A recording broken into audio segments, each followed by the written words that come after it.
You. Yes, me.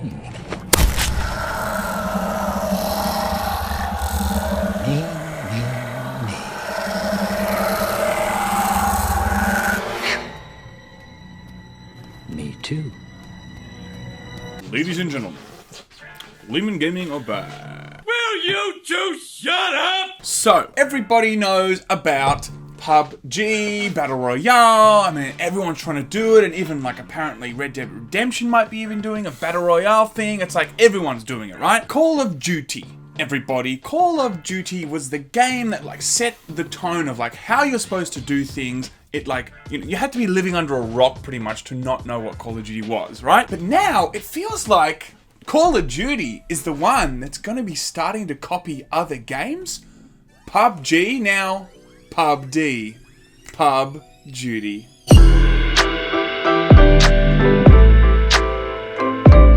So we're back, and look, Alec has been a massive Call of Duty fan. When we were back in school, right? That's all he did, ladies and gentlemen. I was a bit of a dude, bro. That's all he did. I'd come home every day, I'm like, how's your day? He's like, yeah, man, good. I'm like, another 10 hours of Call of Duty. Love it. I actually played 28 days of Call of Duty. 28 days, in year 9. 2. In year 9. Modern Warfare 2? No, Modern Warfare 1. Okay. In year 9, 28 days of my school year. Yeah.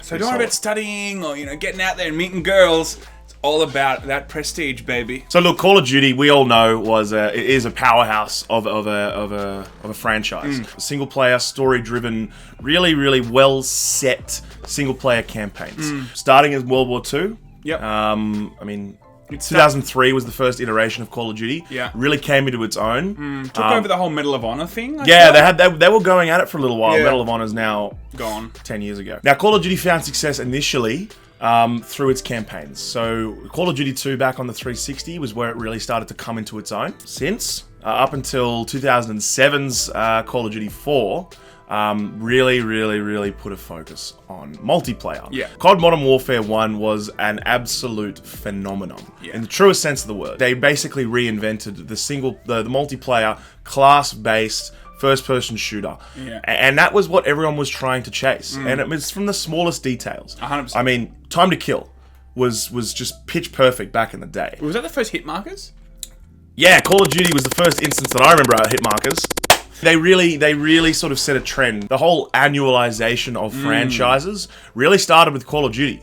I mean, if you think about it for a moment, there hasn't been a year that has gone by without a Call of Duty since, I think, 2005. It got to a point where it became a bit of a meme because, like, so little would change in some of those games. Like, they'd, like, put, like, new dog fur, and everyone's like, oh my god, it's like an iPhone. Oh my god, the new iPhone. And all these Apple lovers like, oh my god, look, they're taking away the headphone jack. This is amazing. With the MacBook wheel, Apple has replaced the traditional keyboard with a sleek, touch-sensitive click wheel. I'll buy almost anything if it's shiny and made by Apple. But it now seems that Call of Duty might be chasing the new trend. Polygon reported yesterday that their sources close to them and also the development of the new Call of Duty game have said that they're changing focus and they're looking at releasing their first Call of Duty game without a traditional campaign. I mean, I don't know if that means that they're not going to be releasing it initially and it's going to be DLC, or they're just completely moving away from that entirely and making sure that it's all about the multiplayer and all the development time is actually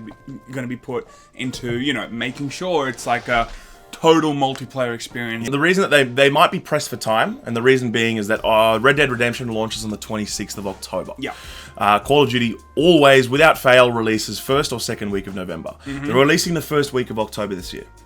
Really? For the first time, like, in forever. Yeah. No one wants to be in that Red Dead window. So they've brought it back a month. Is that significant enough for them to just cut single player entirely? That's what this source says. They say that they were looking at the development timeline and they said, hey, we're not going to be able to get the campaign out on time. Let's focus and double down on the bread and butter and what most people really buy Call of Duty for. I mean, I've played probably 5 or 6 different Call of Duties. To be honest, I jump on there purely for the multiplayer. Purely because my mates back in school played it or something, like back in the day when I was playing it. Yeah. I never once like, ooh, I can't wait for the campaign. You know, it's not that kind of game for me, and I think it's very similar for a lot of people too. So now we get to the juicy bit. This source, the same source, reports that Treyarch are looking to implement a Battle Royale mode. Battle Royale, my god. As I said before, it's like crazy. Everyone is doing it. It's like the MOBA, okay? MOBA 5 years ago, everyone was doing MOBAs, okay? And there was like World of Warcraft before. Now we've got Fortnite, PUBG, Paladin Battleground, Red Dead, as I said, is a huge rumor. We've got PUBG on mobile and Fortnite on mobile. Everyone is doing this. It's the fidget spinner of video games. It's the fidget spinner of video games. Exactly what it is, actually. Yeah. And everyone is doing it. I mean, I'm curious what a Battle Royale mode would look like in Call of Duty. I mean, I feel like it would look a little bit like Battlefield, you know, like just a huge open map, and it's just like, you know, there's a few structures, and there's probably going to be a few tanks. Or I don't know if they'll even implement anything like that. I mean, maybe they have to, because it's going to be such a huge map.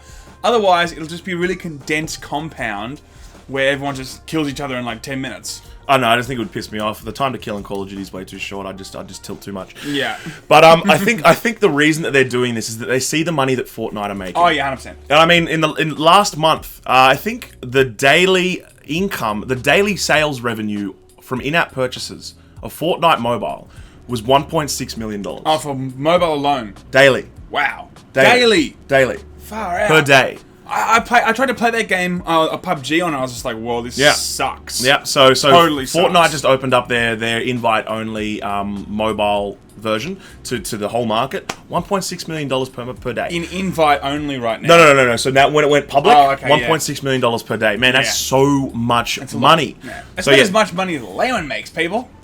So they're looking in. The publishers are all looking in. They're trying to get a slice of the action. I mean, I get it though. Anything that becomes a phenomenon, all publishers, all businesses, regardless of what industry or what product, everyone tries to jump on board. It's totally normal. You know, when I look at this, I don't go, oh my god, what copycats? I go, you know, they're just trying to get a slice of the pie. It's a strong IP. People love Call of Duty, and there's a lot of, you know, bros out there that just like love Call of Duty, and it might be the gateway that they need to start playing Battle Royale type of games. Yeah, well, I mean, that's the next question. I mean, do we think that a Battle Royale mode is going to appeal to the Call of Duty gamer? I think it will.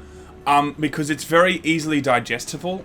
It's easily digestible, the Battle Royale mode. And, you know, it's fun, and it's like, you know, it's a very easy learning curve. You don't have to really know much about what is Battle Royale. You just jump in and just do what you normally would do anyway. Yeah, I mean, it's not going to be overly different to what Call of Duty is right now. It's like a huge death match, which you don't come back from. That's all it is. Yeah, if Call of Duty hit the right notes, they could certainly capture back some of that audience. I actually think that they have, out of any game I can think of, that is the IP I can think of that could actually become a big contender in the Battle Royale scene. It's the contender that could take PUBG, Fortnite, and give them a run for their money. That remains to be seen. It does remain to be seen. So, the Call of Duty are making a big announcement. Activision are making a big announcement, I think on the 24th of May, regarding Black Ops 4. So, we'll know more information in about a month's time. Yes. I'm looking at my wrist, but I haven't got my watch on. I was going to say, Alex looking like, oh yeah, okay guys, we'll report in months. So, until then, see you fam.